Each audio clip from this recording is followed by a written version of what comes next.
आज का एक क्लास है history BA second year third semester का, और इस पेपर के माध्यम से हम हिस्ट्री का आंसर की देखेंगे।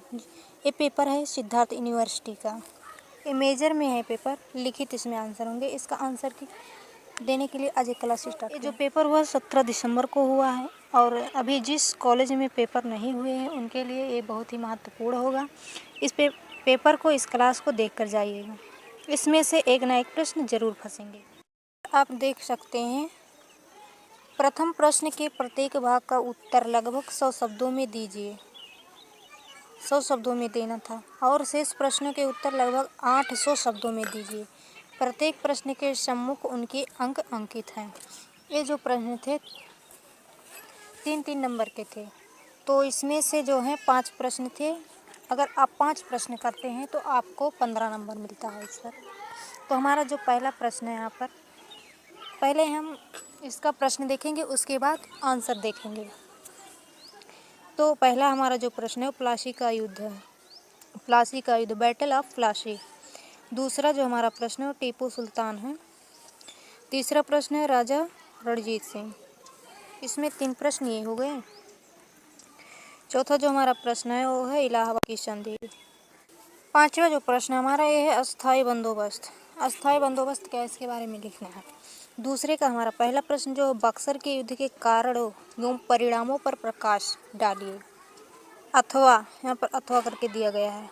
अब बक्सर के मतलब जो युद्ध का परिणाम और कारण था उसके बारे में लिखिए, या फिर भारत में अंग्रेजों एवं फ्रांसीसियों के मध्य प्रतिद्वंदिता का वर्णन कीजिए। आप पहला लिखें या दूसरा लिखें, दोनों एक ही है। जो आपको आए उसको आप लिखना चाहें। तीसरा प्रश्न जो हमारा है सहायक संधि से आप क्या समझते हैं, इसकी प्रमुख विशेषताओं का वर्णन कीजिए। उसके बाद हमारा दूसरा है जो सहायक संधि के बाद में है हमारा डलहौजी का व्यापक सिद्धांत 1857 के प्रमुख विद्रोह का प्रमुख कारण था, व्याख्या कीजिए। यहाँ पर ये प्रश्न दिए गए हैं। उसके बाद जो हमारा चौथा प्रश्न है वो है प्रथम आंग्ल सिख युद्ध का वर्णन कीजिए। आप पहला लिखें या फिर दूसरा लिखें, दोनों एक ही है।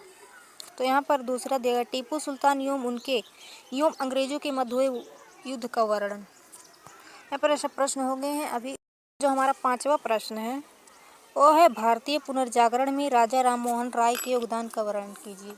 तो इसमें जो राजा राम मोहन राय भारतीय पुनर्जागरण में योगदान दिए थे उसके बारे में लिखना है।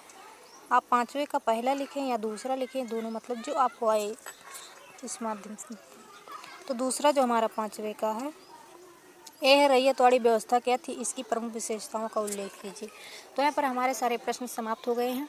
अब हम अपने आंसर की पर चलते हैं, देखते हैं इसके क्या आंसर होंगे। हमारा यहाँ पर पहला आंसर है प्लासी युद्ध। आपने देखा प्लासी का युद्ध, तो प्लासी के युद्ध में हमें प्लासी का युद्ध ब्रिटिश ईस्ट इंडिया कंपनी और बंगाल के नवाब सिराजुद्दौला के बीच लड़ा गया था।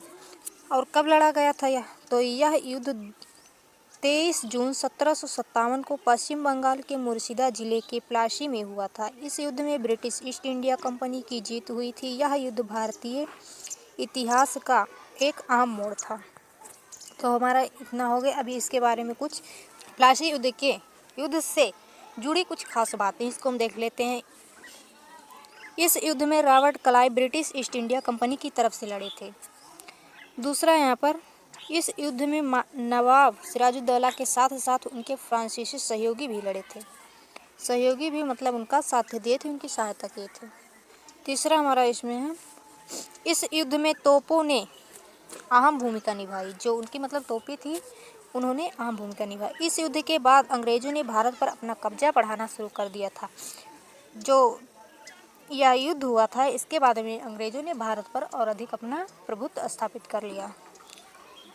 इस युद्ध के बाद अंग्रेजों ने बंगाल के राजस्व संसाधनों पर कब्जा कर लिया था। उसके बाद यहाँ पर है इस युद्ध के बाद अंग्रेजों ने बंगाल के व्यापार पर कब्जा कर लिया। इतना हमारा हो गया। दूसरा हमारा यहाँ पर आ गया है, दूसरा है टीपू सुल्तान। यहाँ पर जो आप देखिए टीपू सुल्तान मैसूर साम्राज्य के शासक थे। टीपू सुल्तान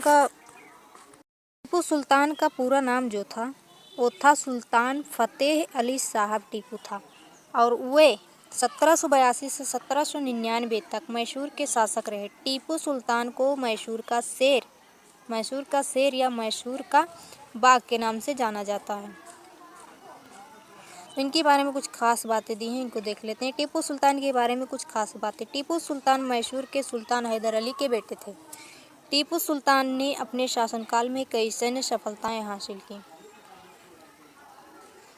टीपू सुल्तान ने मैसूर राज्य का विस्तार किया। टीपू सुल्तान ने कई सुधार किए और प्रशासन में, यहाँ पर सुधार रहेगा, प्रशासन में भी सुधार किए थे। टीपू सुल्तान ने अंग्रेजों के खिलाफ कई युद्ध लड़े, लेकिन अंत में हार गए थे। अंत में जब हार गए थे तो श्रीरंगपट्टनम में चले गए, तो वहीं पर इनकी मृत्यु हो गई थी। तीसरा हमारा प्रश्न है महाराजा रणजीत सिंह। महाराजा रणजीत सिंह खालसा साम्राज्य के पहले महाराजा थे और पंजाब के राजा थे। खालसा जो है वहाँ के राजा थे और पंजाब जो वहाँ के सबसे प्रथम राजा थे, पहले राजा थे। तो इनके जन्म के बारे में कुछ बातें दी गई, इनको देख लेते हैं। महाराजा रणजीत सिंह का जन्म 13 नवंबर 1780 को गुजरावाला, अब पाकिस्तान में है स्थान जहाँ पर इनका जन्म हुआ था, गुजरावाला। वह शेर पंजाब के नाम से प्रसिद्ध है। जो शेर पंजाब के नाम से प्रसिद्ध वो कौन है? तो वह है राजा रणजीत सिंह। इनका जन्म कब हुआ था? 13 नवंबर 1780 ईस्वी को। उन्होंने पंजाब को एकजुट किया और अंग्रेजों को अपने साम्राज्य के पास नहीं आने दिया।